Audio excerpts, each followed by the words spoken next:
మార్చి 29వ తేదీన మనకు అమావాస్య రాబోతుంది. ఇది అతిపెద్ద అమావాస్య శనివారంతో కూడి వస్తుంది. అలానే కాకుండా మనకేంటంటే గ్రహణం కూడా ఏర్పడుతుందన్నమాట. ఇదేంటంటే కొంచెం పవర్ఫుల్ అమావాస్య అని మనకు పండితులు చెబుతున్నారండి. కాబట్టి మీరేంటంటే కనుకనండి కొడుకులు ఉన్నవారు ఖచ్చితంగా ఈ పరిహారం చెయ్యండి. ఇలా చేస్తే ఏమవుతుందంటే కనుక వాళ్ళ అభివృద్ధి బాగుంటుంది. వారేంటంటే కనుక అంచెలంచెలుగా ఎదుగుతూ ఉంటారు. పిల్లల ఎదుగుదల ఉండదని, అలానే కాకుండా పిల్లలకి ఇబ్బంది కలుగుతుందని చాలామంది కూడా అండి తల్లిదండ్రులు ఏంటంటే కనుక బాధపడిపోతూ ఉంటారు కదా. అమావాస్య పర్ఫెక్ట్గా పనిచేస్తుంది. అమావాస్య రోజున మీరు ఏది చేసుకున్నా కానీ మీకు బాగా కలిసి వస్తుందండి.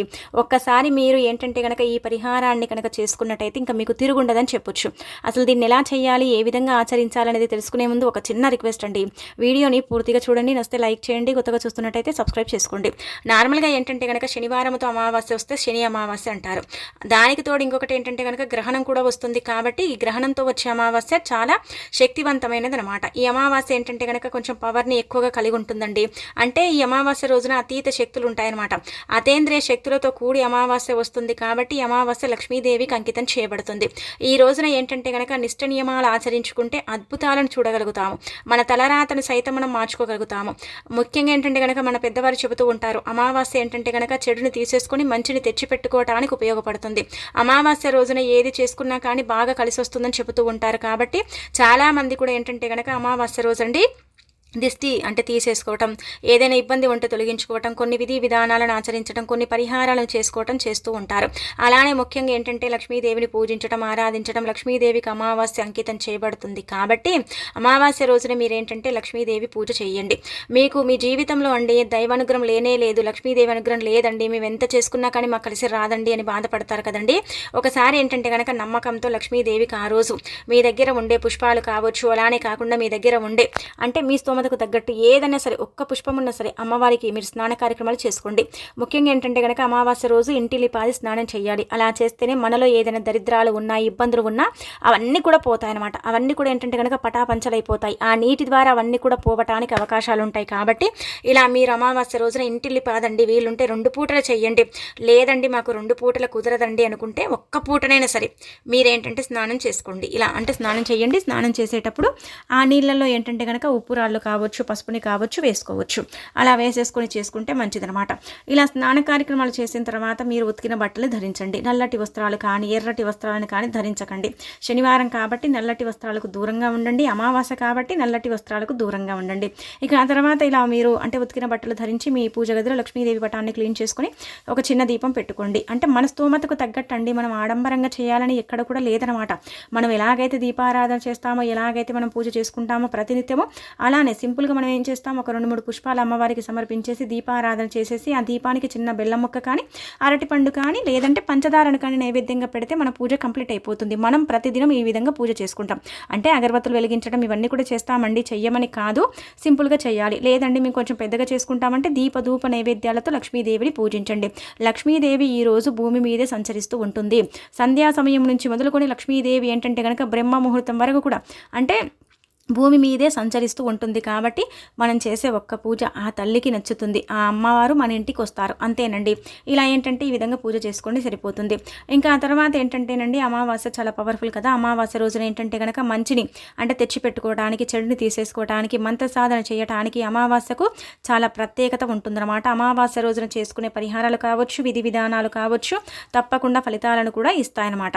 మనకేంటంటే కొడుకులండి, మీరు అనుకోవచ్చు కొడుకులు కూతుర్లు ఏముందండి అందరూ ఒకటే కదా అని. కానీ మనం ఏంటంటే కొడుకుకు చాలా ప్రాధాన్యత ఇస్తాం. కొడుకు వంశోద్ధారకుడు, వంశాన్ని నిలబెట్టేవాడు, కొడుకు నుంచే వంశం అభివృద్ధి అవుతుందని నమ్ముతూ ఉంటాం. కొంతమంది కొడుకుకు కొంచెం ప్రాధాన్యత ఎక్కువగా ఇస్తారు, కొంచెం ఏంటంటే కనుక కొడుకును ఎత్తి చూపించుకుంటూ ఉంటాం. కానీ ఇప్పుడు ఉండే సిచ్యువేషన్ల ప్రకారం, ఇప్పుడు జనరేషన్ ప్రకారం ఆడపిల్లలు మగపిల్లలు సమానం అండి. అలా అని ఏం కాదు, కానీ శాస్త్రాల్లో ఈ విధంగా అంటే పరిగణించబడుతుంది అనమాట. అందుకే మీకు ఒకవేళ కొడుకులు ఉంటే కీడు జరుగుతుంది. కాబట్టి ఆ కీడంతా కూడా పోవాలంటే మాత్రం మీరు ఈ పనిని అయితే తప్పక చెయ్యాలన్నమాట. అమావాస్య రోజే ఎందుకు చేయాలండి అని మీకు సందేహం రావచ్చు. అమావాస్య రోజు చేస్తేనే చాలా అద్భుతమైన ఫలితాలు వస్తాయండి. అమావాస్య రోజు చేస్తే ఏంటంటే కనుక మన పిల్లలండి ఎదగలేకపోతున్నారు, లైఫ్లో చాలా ఇబ్బంది పడిపోతున్నారు, పిల్లల వల్ల మేము చాలా సఫర్ అయిపోతున్నాము, ఏం చెయ్యాలో అర్థం కావటం లేదని బాధపడతారు కదండి. అలాంటి వాళ్ళ పరంగా కూడా ఏంటంటే కనుక అమావాస్య అనుకూలిస్తుందని చెప్పొచ్చు. మీరు ఇక్కడ పెద్దగా ఖర్చు పెట్టాల్సిన అవసరం లేదండి. అన్ని కూడా మన ఇంట్లో ఉంటాయి, తీసేసుకొని చేసేసుకుంటే సరిపోతుందన్నమాట. అమావాస్య కదా అనుకుంటాం, కానీ అమావాస్య అతేంద్ర శక్తులతో కలిసి వస్తుంది. కాబట్టి ఈ రోజున మనం ఏది ఏది చేసుకున్నా కానీ మనకు బాగుంటుందని మనకు పురాణాలు చెబుతున్నాయి అనమాట.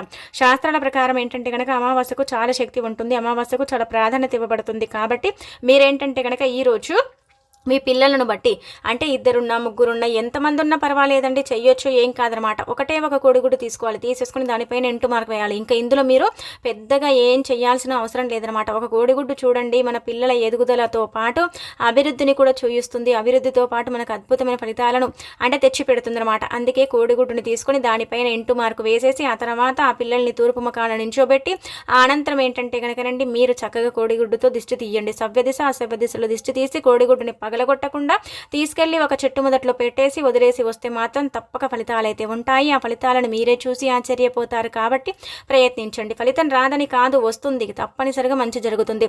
ఇలా ఏంటంటే కనుక మీ ఇంట్లో ముగ్గురు పిల్లలుంటే ఎవరిది వారికి సపరేట్గా తీయాలి, ఇద్దరుంటే ఎవరిది వారికి సపరేట్గా తీయాలి. ఇవన్నీ కూడా ఒకటే కవర్లో వేయొచ్చు, కానీ తీసేటప్పుడు మాత్రమే సపరేట్గా తీయాలి. కోడిగుడ్డుని తీసుకున్నప్పుడు ఖచ్చితంగా దానిపైన ఇంటు మార్కు, నలుపు ఇంటు మార్కు వేయాలి. స్కెచ్ మార్క్ కానీ, పెన్సిల్ కానీ, పెన్ కానీ, బొగ్గు కానీ ఏదన్నా పర్వాలేదు, దేనితోనైనా సరే ఇంటు మార్కు వేయండి. అలా వేసేసిన తర్వాత చక్కగా ఏంటంటే కనుక దిష్టి తీసి తీసుకెళ్ళి బయట పడేసి రావాలి. పడేయటం అంటే కనుక పగలగొట్టకూడదు, పగలగొడితే మీరు చేసిందంతా కూడా వేస్ట్ అయిపోతుంది కదా. అందుకే పగలగొట్టకుండా మీరు ఒక చోట పెట్టేసి వదిలేసి రండి. ఎవరైనా చేయొచ్చండి ఈ పరిహారము. అంటే స్త్రీలే చేయాలి, పురుషులే చేయాలని కాదు, పిల్లలకు, మీ పిల్లలు బాగుండాలనుకుంటే మాత్రం తల్లిదండ్రులు ఎవరైనా సరే చేయొచ్చు అనమాట.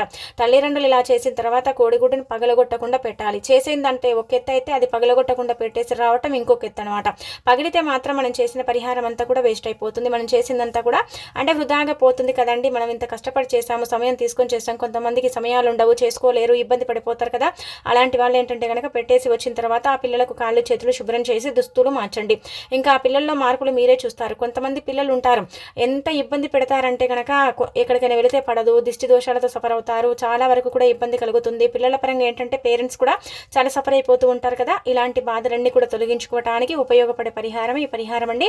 చాలా చక్కగా ఉంటుంది, మంచి ఫలితాన్ని తెచ్చి పెడుతుంది, మీ జీవితాన్ని మార్చేసి మీకంతా కూడా ఏంటంటే కనుక అనుకూలతను కలిగిస్తుందని చెప్పొచ్చు. అంటే మంచి ఫలితాన్ని మీరు పొందే అవకాశం అయితే ఉంటుందన్నమాట. కోడిగుడ్డే కదా అనుకోకండి, కోడిగుడ్డు చాలా చాలా పవిత్రత కలిగి ఉంటుంది. కోడిగుడ్డుతో చేసే పరిహారాలు ఎలాంటివైనా సరేనండి తప్పక ఫలితాలను ఇస్తాయని పురాణాలు చెబుతున్నాయన్నమాట. అందుకే కొడుకులు ఉన్న ప్రతి ఒక్కరు కూడా అండి ఈ విధంగా చేయాలి, లేదంటే పిల్లలకు గండాలు, కీడు అనేది జరుగుతుందన్నమాట. కీడు జరగకూడదు, మన పిల్లలు బాగుండాలని కోరుకునే పేరెంట్స్ ఎవరైనా సరేనండి చెయ్యండి. ఇక ఆ తర్వాత ఏంటంటేనండి మీరు కోడిగుడ్డుతో చేసిన తర్వాత మళ్ళీ ఒకసారి ఒక చెంబడి నీళ్ళని తీసుకోండి. తీసేసుకుని ఏంటంటే కనుక పిల్లలకు చక్కగా దిగదూర్చండి. దిగదూర్చడం అంటే ఏమీ లేదు, దిష్టి తీయటం అని అర్థం అనమాట. మనం ఏంటంటే కనుక పూర్వకాలం అయితే దిగదూర్చడం అనేవారండి. అంటే దిగదూర్చడం అంటే కిందికి పైకి చక్కగా దిష్టి తీసేయాలన్నమాట. అలా తీసేసి ఆ నీటిని బజాట్లో పోసేయాలి, లేదంటే ఇంట్లో డ్రైనేజ్లో కూడా పోయొచ్చు. చెంబడి నీళ్ళని తీసుకోవాలి, సవ్య దిశ అసవ్య దిశ, లేదంటే దిగదూర్చడం. ఇలా చేసేసిన తర్వాత ఆ నీళ్లను డ్రైనేజ్లోనే సరే పోయొచ్చు.